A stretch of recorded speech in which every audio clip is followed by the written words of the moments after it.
Vous écoutez La Voix d'Ambroise Paré, 24 heures sur 24, 7 jours sur 7, la radio des patients. Bonjour à tous, petits et grands. Vous êtes bien sur les ondes de La Voix d'Ambroise Paré, sur le canal 60 de votre téléviseur, dans votre chambre ou bien dans les différentes salles d'attente de l'hôpital, et aussi depuis quelques mois sur Facebook, Instagram et YouTube. Nous sommes situés au rez-de-chaussée, à 2 pas de l'accueil central. Aujourd'hui, votre émission Au fil des pages sera consacrée à l'art de la correspondance et nous nous plongerons dans celle d'Antoine de Saint-Exupéry, souvent nommé Saint-Ex.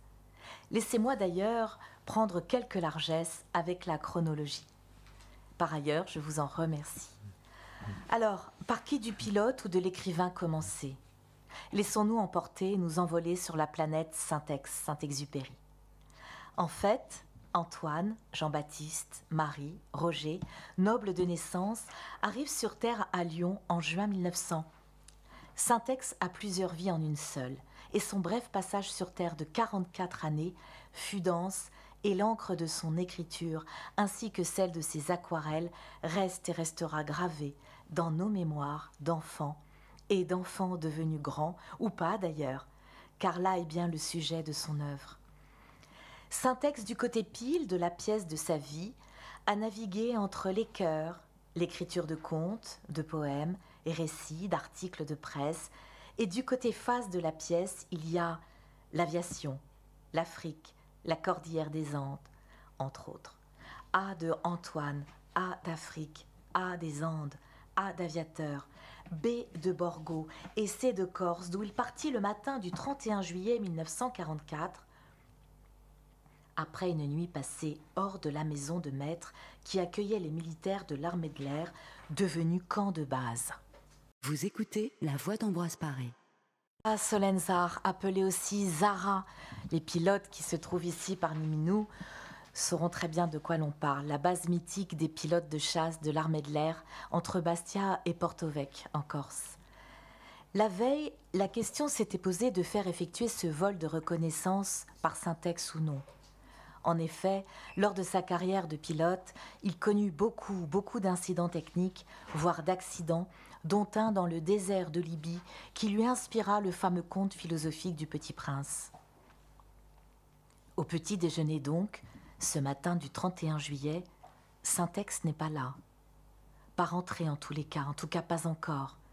Le responsable de la base alors songe à attribuer cette mission de grande importance à un autre pilote militaire.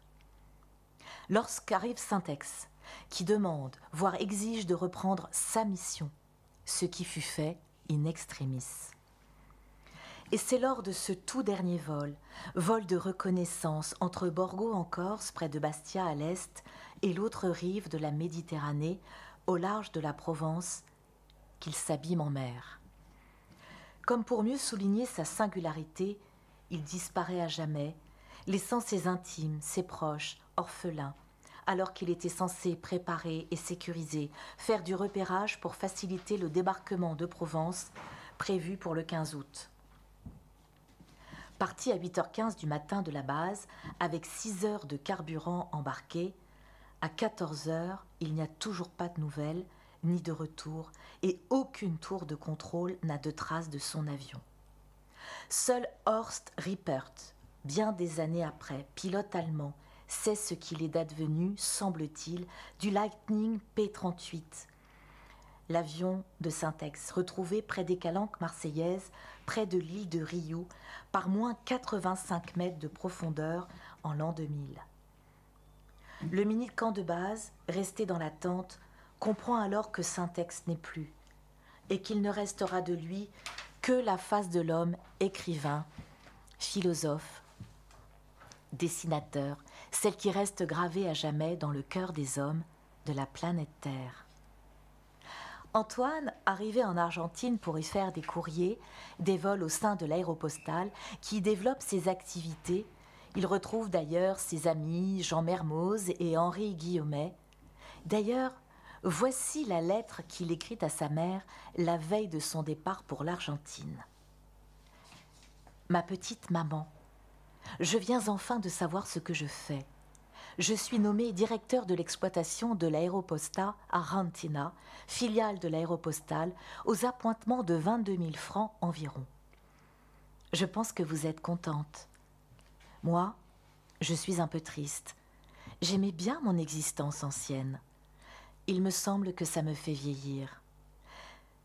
Je ne suis informée de mon sort que depuis hier et je ne voulais rien vous écrire avant.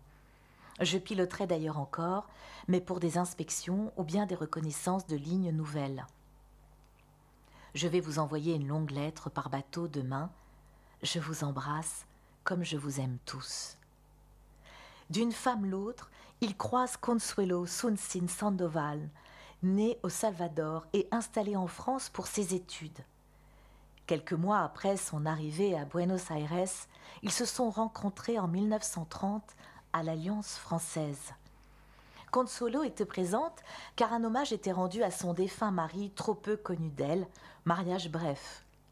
Il était écrivain et journaliste, je serais tentée de dire lui aussi. Vous écoutez La Voix d'Ambroise Paré. Alors C de Consuelo, sa plume d'or, son poussin, sa pimprenelle, son ange. A de Antoine, son quetzal, vous savez cet oiseau d'Amérique centrale, son papou, son tonneau, son chéri. Ils se reconnaissent et ne se quittent plus, sauf quand les activités de l'un ou de l'autre, la guerre, les colères, les silences, la jalousie, les bouderies en décideront autrement. Elle ne fera pas l'unanimité au sein des amis de Saint-Ex, mais peu importe à Antoine, qui s'en remettra très souvent à Consuelo pour ses décisions. J'aime bien tes inquiétudes et tes colères. J'aime bien tout ce qui est en toi, à demi apprivoisé. Si tu savais ce que tu me donnes et combien j'étais là de visages qui n'avaient pas de race. Je voudrais savoir lire toutes les petites houles de votre visage, tout ce que votre pensée y remue d'ombre. Je voudrais vous aimer mieux. Vous me l'apprendrez ? Je me souviens d'une histoire pas très vieille. Je la change un peu. Il était une fois un enfant qui avait découvert un trésor. Mais ce trésor était trop beau pour un enfant dont les yeux ne savaient pas bien le comprendre, ni les bras le contenir. Alors l'enfant, enfin, devint mélancolique. Mon Tonio, pendant de longs jours, tu vas vivre loin de moi. Qui va te réveiller chaque matin ? Qui va t'embrasser ? Le vent ? La lune ? La nuit ne te donneront pas des caresses aussi douces et chaudes que celles que te donne ta petite femme. Je les garderai tous ces jours pour te les donner en une seule nuit. Reviens-moi vite. Je t'adore. Ta Consuelo. 1er ou 2 janvier 1931. Mais en 1943, il en est tout autrement. Consuelo, mon petit, je veux vous expliquer tendrement combien la vie conjugale est dure avec vous. Ce qui est atroce, c'est surtout l'indifférence qui est atroce. Ça me tue, Consuelo. Consuelo, chérie, ça me tue. Pourquoi ? Pourquoi ces mots après une longue attente sans réponse de la part de sa femme ? Consuelo, pourquoi recommencez-vous à me martyriser ? Je suis là seule, rentrée, comme un imbécile au pied du téléphone, et j'ai tellement de bonne volonté. Comprenez donc que vous me faites souffrir et que vous me faites de la peine. Consuelo, pourquoi m'angoissez-vous ? Je ne supporte plus l'angoisse. Même si vous rentrez maintenant, je vais être horriblement amère. Je trouve exactement le climat ce soir qui m'a obligée de m'enfuir en 1939. Non, je n'ai jamais aimé Nelly. J'ai simplement accepté d'avoir la vie sauvée par elle. Je travaille comme un bœuf, je muse pour vous. Et l'essentiel, le pain essentiel, la pauvre petite chose que je vous supplie de me donner pour collaborer à mon effort, vous ne la donnez pas. Vous écoutez La Voix d'Ambroise Paré. Le ton change. Quelque temps plus tard. Petite Consuelo chérie, la fleur avait pour truc de toujours mettre le petit prince dans son tort. C'est pour ça que le pauvre est parti. Si tu m'avais téléphoné, Mon petit mari, je suis bien contente de vous entendre. C'est très gentil de travailler. Ça aurait été bien paisible. Consuelo, je dois être fière de vous. Vous devez me faire fière de vous, Consuelo. Vous devez m'aider et me secourir de votre tendresse parce que la vie est prodigieusement lourde et difficile et que la droiture d'esprit et de cœur coûte plus cher que tout au monde et qu'il faut un jardin pour s'y guérir. L'esprit et le cœur, vous devez être mon jardin, Consuelo. Lettre écrite à New York à l'hiver 1943. Vous écoutez La Voix d'Ambroise Paré. Quelques mois s'écoulent et voici ce qu'écrit Consuelo à Antoine. Mon amour, je suis trop seule sans vous. Dites-moi vite qu'après cette séparation, jamais, jamais, jamais, nous ne nous séparerons. Et si Dieu nous réunit de nouveau, c'est jusqu'à la mort. Je n'aime que vous, et jurez-moi que mes angoisses sont finies. Consuelo est bousculée par les amis du couple, qui verraient bien Antoine en épouser une autre, Nada de Bragance, amie de Nelly, pour ne pas la nommer. Je ne dors plus, pensant à toi. Où es-tu, mon amour? Mon cœur saigne de peur pour toi, ta folle Consuelo, qui est si sage. Première semaine de juillet 1944. Mon grand homme de mari, et je veux dire grand de taille, grand de cœur, grand de pensée. Mon chéri, mon aube, mon jour. Elle ne se doute pas alors du reste, qui aurait pu se douter, qu'il ne s'agit pas là de l'aube, mais du crépuscule de leur relation sur cette terre. Je vous parle de mon pont de bateau, où je vous ai gardé une chaise pour la durée de l'été. Personne ne peut s'asseoir là, parce que j'ai posé sur elle un bel aigle en bronze, si lourd qu'un de mes invités a voulu l'enlever, le déplacer pour profiter de la chaise, et qu'il s'est fait très mal aux côtes, et il a remis mon aigle à sa place. Voici des fragments de la dernière lettre de Saint-Ex à Consuelo.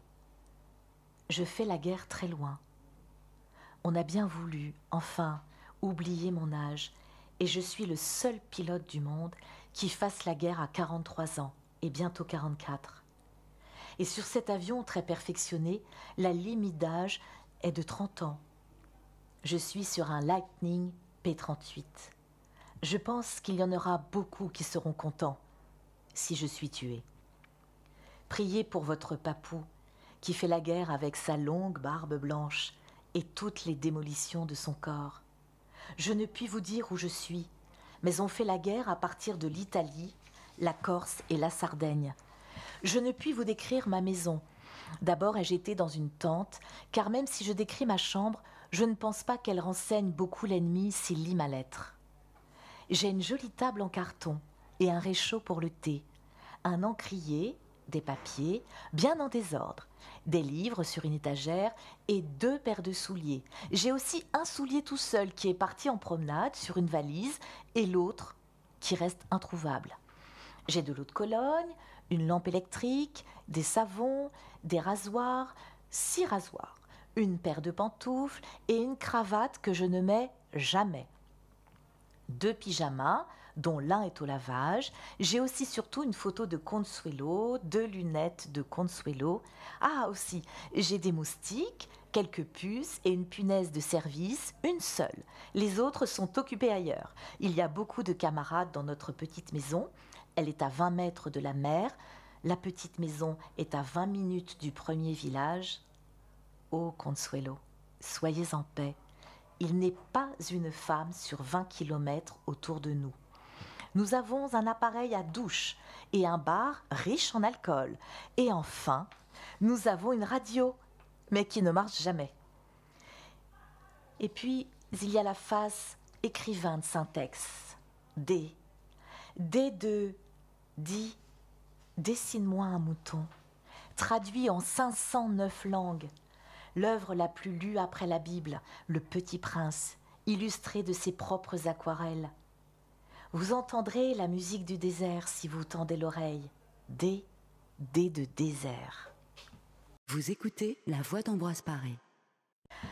Eh bien oui, D de désert, et nous étions dans le désert. Vous êtes toujours sur la radio de la voix d'Ambroise Paré, sur le canal 60 de votre téléviseur.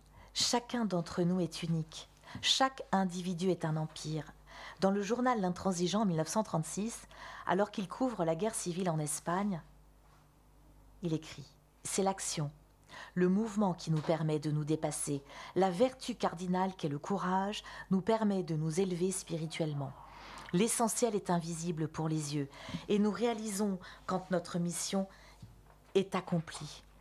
Et celle qui ruisselle à quasiment chaque phrase, chaque pensée et qui illumine et éblouit l'ensemble de son œuvre, c'est la spiritualité. » Lui qui écrit sous un pseudonyme, Pierre Chevrier, lettre adressée à Nelly de Vogue en 1936. On sent la flamme et la frustration qui s'affrontent et tourmentent la paix de l'âme de celui qui commettra le Petit Prince et Terre des Hommes, où de magnifiques articles verront le jour pour notre plus grande joie. Je sais pourquoi j'ai tant de mal à me mettre en train pour mes articles. Le cinéma et le journalisme sont des vampires qui m'empêchent d'écrire ce que j'aimerais. Voilà des années que je n'ai pas le droit de penser dans le sens qui peut seul me convenir. Je me sens prisonnier et occupé à tresser des paniers d'osier quand je serai plus utile et riche ailleurs. J'avais bien d'autres choses à dire. Nous parlions de vertus cardinales telles que le courage. Eh bien voilà ce qu'écrit Syntex alors que son grand ami et pilote Mermoz, alors nommé inspecteur général d'Air France en 1935, disparaît au large de Dakar alors qu'il se trouvait aux commandes de l'hydravion La Croix du Sud en 1936. Mais aujourd'hui, 3e jour d'une disparition angoissante, nous sommes quelques-uns à ne pas renoncer à Mermoz. En effet, Mermoz a déjà ressuscité. Nous avons l'habitude de le voir revenir.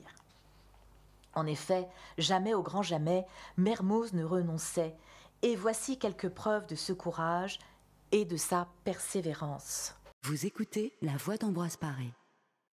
En 1929, Jean Mermoz devait décoller de Natal, au Brésil, en direction pour la première fois de l'Afrique. Dès la première tentative, il fut démontré que le décollage était impossible. Mais de l'aube au soir, il persévéra dans des efforts qui paraissaient absurdes. Il laboura dans toutes les directions le plan d'eau de Natal, uni comme un miroir, et malgré l'absence de vent au crépuscule, quand la preuve de son impuissance était déjà bien établie, il décolla. Puis une autre fois, de Natal encore, au Brésil, quand le terrain d'aviation est crevé par les termitières, il lui fut démontré que ses tentatives de décollage n'aboutiraient à rien d'autre qu'à l'écrasement et le feu. Mais tout le jour, il recommencera et il gagna encore contre toute évidence. Puis une autre fois, dans les premiers temps de la ligne du Sud, il se posa sur la côte du Rio del Oro quand il est affecté à Cap Juby, situé sur la côte sud du Maroc, face aux îles Canaries. C'est de ce même Cap Juby que Syntex, entre deux courriers, deux rotations, écrira Courrier Sud. Vous écoutez La Voix d'Ambroise Paré. Puis le silence se fit sur lui, mais derrière ce calme qui devenait définitif en apparence, Mermoz luttait pour son retour. Assoiffé et déshydraté, il boit l'eau du radiateur de l'avion, ce qui lui déclenchera d'atroces douleurs abdominales. Et 8 jours plus tard, quand nul n'espérait plus en lui, il nous revint avec son grand sourire. Et puis, dans les Andes, cette montagne, dont Syntex dira d'elle, ne rend pas les hommes qui lui sont offerts en sacrifice. Et voilà qu'aujourd'hui, il recommence cette retraite, derrière laquelle, dans la discrétion, le silence d'une entreprise intérieure, on affronte la glace, le feu ou la mer, dont on revient avec ce sourire éclatant que les grandes victoires ont forgé. Mais là, cette fois-ci, il en est tout autrement. Ce retard, certes, il ne faut pas que Mermoz le prolonge. Il est très grave que le message de panne n'ait point été suivi d'un autre message, d'un SOS, aujourd'hui on dirait d'un Mayday, Mayday, Mayday, ou d'une annonce d'amérissage. Il est dramatique qu'une fois l'hydravion améri, il n'y ait eu aucun message, aucun signal. Panne radio, improbable. Et même si l'avion est englouti, il reste le canot pneumatique. Et même si le canot dérive, Guillaumet, l'ami et le pilote n'auraient point assez de 10 années pour arpenter toute cette portion de l'océan. Mais le miracle d'une rencontre reste possible. Mermoz nous sourira peut-être encore. Oui, elle est dramatique cette disparition.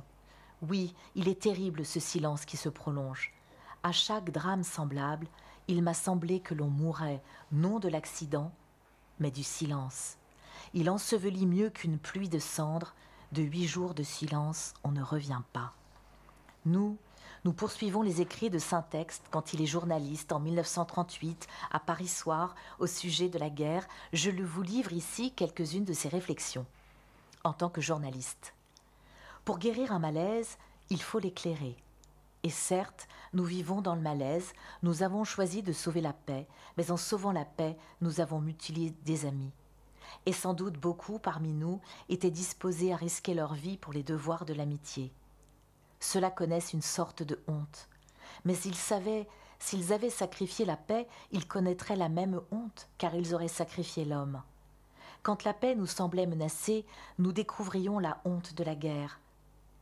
Quand la guerre nous semblait épargnée, nous ressentions la honte de la paix. Il ne faut pas nous laisser aller à ce dégoût de nous-mêmes. Aucune décision ne nous l'eût épargné. Il nous faut nous ressaisir et chercher le sens de ce dégoût. Quand l'homme se heurte à une contradiction si profonde, c'est qu'il a mal posé le problème. Pour découvrir où loge ce malaise, il faut sans doute dominer les événements. Nous sommes aveugles et nous regardons de trop près. Et là, il livre une réflexion qui chemine en lui depuis des années maintenant. Je sais quels reproches on m'adressera. Les lecteurs d'un journal réclament des reportages concrets, non des réflexions. Les réflexions sont bonnes, allez, pour les revues ou bien pour les livres. Mais j'ai là-dessus une autre opinion. Vous écoutez La Voix d'Ambroise Paré. J'ai toujours dans les yeux l'image de ma première nuit de vol en Argentine. Une nuit d'encre. Mais dans ce néant vaguement lumineuse comme des étoiles, les lumières des hommes dans la plaine. Chaque étoile signifiait qu'en pleine nuit, là en bas, on réfléchissait, on lisait, on poursuivait des confidences. Chaque étoile, comme un fanal, signalait la présence d'une conscience humaine. Dans celle-là, peut-être, on méditait sur le bonheur des hommes, sur la justice, sur la paix. Perdu dans ce troupeau d'étoiles, c'était l'étoile du berger. Là, on entrait peut-être en communication avec les astres. Ailleurs, on aimait. Partout brûlaient ces feux dans la campagne, qui réclamaient leur nourriture jusqu'aux plus humbles. Mais parmi ces étoiles vivantes, combien de fenêtres fermées, combien d'étoiles éteintes, combien d'hommes endormis, combien de feux qui ne donnaient plus la lumière, faute d'avoir été alimentés. Que le journaliste se trompe dans ses réflexions, peu importe, nul n'est faillible. Qu'il ne pénètre pas dans toutes ces demeures, peu importe. Ce sont les demeures où l'on veille qui font un territoire. Le journaliste ignore quels sont ceux qui communieront avec lui, mais peu importe. Il espère, quand il jette des sarments au vent, entretenir quelques-uns de ces feux qui brûlent de loin en loin dans la campagne. Et je terminerai là sur cette réflexion de cette facette de Saint-Exte journaliste. Les langages charrient des contradictions tellement inextricables qu'elles font désespérer du salut de l'homme, et c'est l'esprit qui souffle sur la glaise via des causes supérieures qui permettent à l'individu d'échapper à sa précarité et d'éprouver une dignité commune et ainsi accomplir sa vérité particulière. L'on touche ainsi à l'intimité des derniers jours de la face pilote de Saint-Exte. La simplicité, l'humour, le dénuement, l'isolement de la cachette de ce camp de base. Voici les mots qu'il adresse à son ami Dallos. « Si je suis descendu, je ne regretterai absolument rien. La termitière future m'épouvante, et je hais leur vertu de robot. Moi, j'étais fait pour être jardinier. » C'est le 9 septembre 1998 que l'on retrouve la gourmette en argent de Saint-Exte. son épave quelques années après, face à l'île de Riou, dans le parc national des Calanques marseillaises. Vous écoutez La Voix d'Ambroise Paré. Si vous le voulez bien, nous allons maintenant refermer les pages de ces précieux documents, extraits de Du vent, du sable et des étoiles, une compilation de l'œuvre de Saint-Ex chez Quarto Gallimard, ainsi que de lettres issues de la correspondance de Consuelo et Saint-Ex, toujours chez Gallimard. Merci infiniment aux héritiers de Saint-Exupéry pour leur partage infini. Vous êtes toujours sur le canal 60 de votre téléviseur. Vous pouvez aussi nous écouter sur YouTube, Instagram et Facebook et sur la voix d'Ambroise Paré, bien évidemment. Nous remercions ce fabuleux bouquet musical qui nous a accompagnés. Rameau, Thomas Dutronc, Francine Massiani, Massivili, Carlos Gardel, Sergio Mendes, Georges Delerue, Gotham Project, Edith Piaf, Orange Blossom. Et surtout, mais surtout un immense merci à Patrick qui est toujours aux manettes et sans qui cette émission n'aurait pas eu lieu. Merci Patrick, merci à toi. Merci à toi Muriel. Petits et grands, je vous souhaite un prompt retour à la maisonnée. La Voix d'Ambroise Paré est aussi sur Internet. Suivez l'actualité de La Voix d'Ambroise Paré sur notre site et sur notre page Facebook.